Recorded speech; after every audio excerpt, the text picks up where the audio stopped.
it feels like quite often in the media, perhaps, maybe fans as well, are quite quick to criticise Chelsea because they're doing something which is a little bit different. But if you're trying to build a case for them... Relating to what, David? What are you relating that to in terms of who's critical of Chelsea? Us? I think there is a feeling when you're watching anything, you're listening to anything, that people are sort of dismissing what Chelsea are doing. More than I've dismissed Manchester United over the last 7 or 8 years, or we've dismissed other clubs that have recruited badly, that have made poor decisions, that have played badly and achieved... But they might say this isn't poor recruitment. They might say this is actually part of the grander project, which is to build this most extraordinary collection of young players with amazing potential. Look, one thing we do know is that they have recruited badly, because there are players that they recruited 2 years ago that they're trying to get rid of. So they have recruited badly. What you're saying is they may now, with this latest wave of recruitment, have recruited well, I think. That remains to be seen, but it does feel a little bit chaotic. It does feel a little bit bizarre, some of the contract lengths that are being given. I ask the question quite regularly, what is it that they know that the rest of football doesn't know? So smart clubs like Real Madrid, Bayern Munich, Barcelona, Arsenal, Manchester City, what is it that this group of owners know that the rest of football doesn't know? I'm still asking that question and I still haven't got the answer. And then you relate it to things like, well, OK, it's for amortisation, it's for FFP, it's for sustainability rules. No, it's not. No, it's not, because Cole Palmer, 9-year contract, he was already at the club. They'd already bought him. So there's no real benefit there, I don't think, in terms of amortisation or sustainability. They believe in this method. I think Chalobah, a player who came through the ranks, got a 6-7-year deal. They now want him out. So that's another, what I would call, alarm bell, how they're treating players to get them out. So I think there are some things that, look, it may work in the end, Dave, and to be fair, we will love great football if it does work, but there are some things that you look at. I suppose the question is, where is the end? Is it this season, next season, or are we talking about 10 years' time? And I actually think they could have a decent season if the coach gets on the right side of it. He's not going to have to coach, he's going to have to manage, because it's a very difficult club and always has been Chelsea. It's a big club. Chelsea have just got to stop buying players, and players have got to stop signing for Chelsea.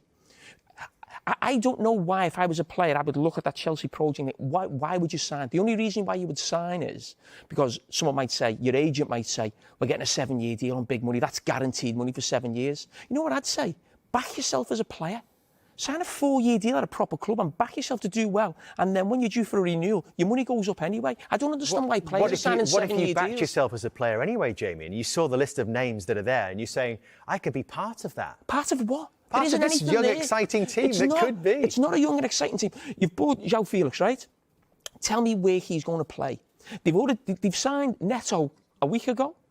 Where's he going to play when you've already got Cole Palmer? So can't you play those three? Can't you play Palmer, João Felix and Neto? So where would you play Enzo Fernandez, a £100 million player who played number 10? Where would you play Nkunku? So what I'm saying is, great football teams need competition.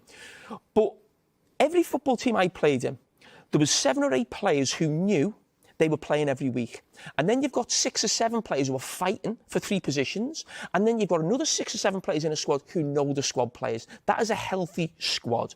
What Chelsea have got right now, and you're asking where João Felix is going to play. You know what I want to ask you?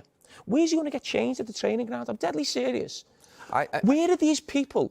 If you've got 40 players, how are they all in one dressing room? How are you putting a training session on as a manager? We've seen the first cracks at this early stage of the season with the Raheem Sterling statement. I own a football club and know how challenging and difficult it is. It's completely different level, but it's hard work. Recruitment is the most difficult skill.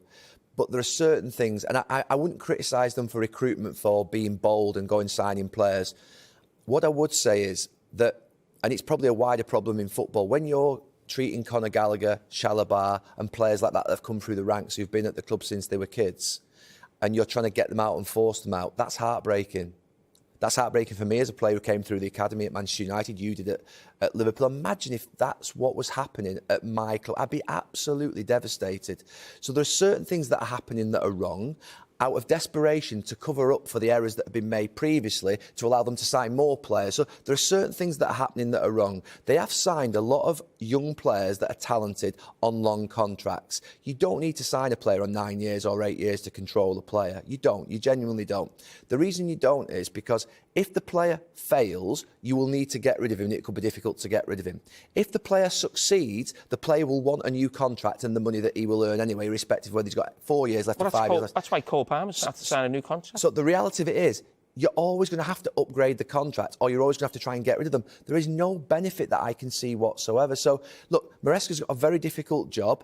I think he's got a lot of talented players, but Carra's just gone through Nkunku, Sterling, Madueke, Mudryk, Neto, João Felix, all these players. They've got 6 goalkeepers. The boy Sanchez yesterday looked like a nervous wreck. Now, that might be because of what's been asked of him in terms of the playing style, but it also might be the fact that he's being undermined by the fact he's got goalkeepers all around him in the dressing room. There's 5 of them next to him. He's thinking, if I make a mistake here, I'm done. And I know how it works for goalkeepers that are trying to prove themselves. It's not easy. So I would expect internally in the dressing room, with what Raheem Sterling obviously did yesterday as well, there is obviously unease in there somewhere. Could that be the first of many statements from players at Chelsea? Could it be Ben Chilwell next or Carney Chukwuemeka? Both seem to be told that they can leave as well.